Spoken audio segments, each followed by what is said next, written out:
sa kinabuhi ni Cornelio, usa ka taong Italianhon. Buti pa sa dili siya Hudyo, kundi usa siya sa mga hintil. Kasagaran nga termino gigamit sa mga hintil, Grecianhon. Buti pa ipasabot nga taga Greece. Ang Greece ug ang Italy silingan ra. Ug kini si Cornelio taga Italy. Busa gitawag siya og kapitan sa mga kasandaluhan nga ginganlan og Italianhon. So mao na ang atong tun-an.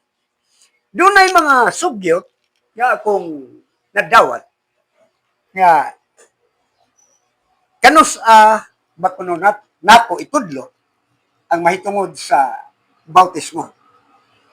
Tungod kay ang bautismo matod pa niya. Dunay daghan nga mga magwawali nga nagtudlo nini sa nagkalain-laing paagi ug sa nagkalain-lain nga interpretasyon.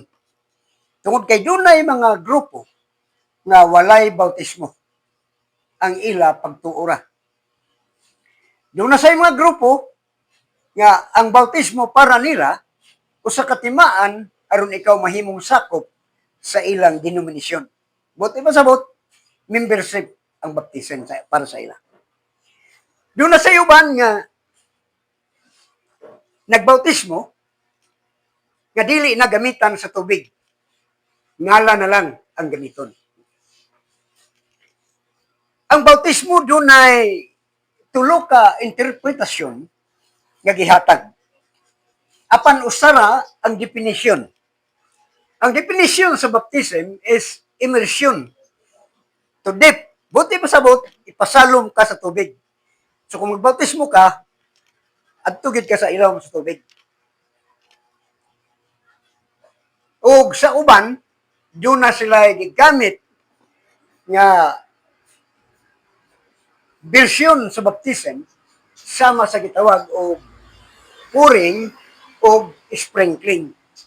Kasagaran ni mahitabo sa mga dagko ng mga simbahan. O ang ilang gamitan ani, mga gagmayng bata. Ang gagmayng bata, ilang buuan sa agtang og tubig, muna gitawag og pouring kind o baptism. Doon na sa gitawag og sprinkling. Igo ra ka wisikan.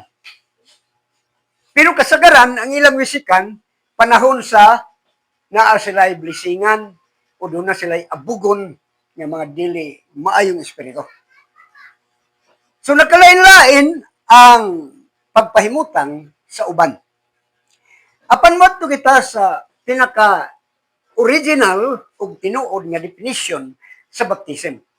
Ang baptism is immersion. To dip. Buti pasabot nga ikaw itunlog sa tubig.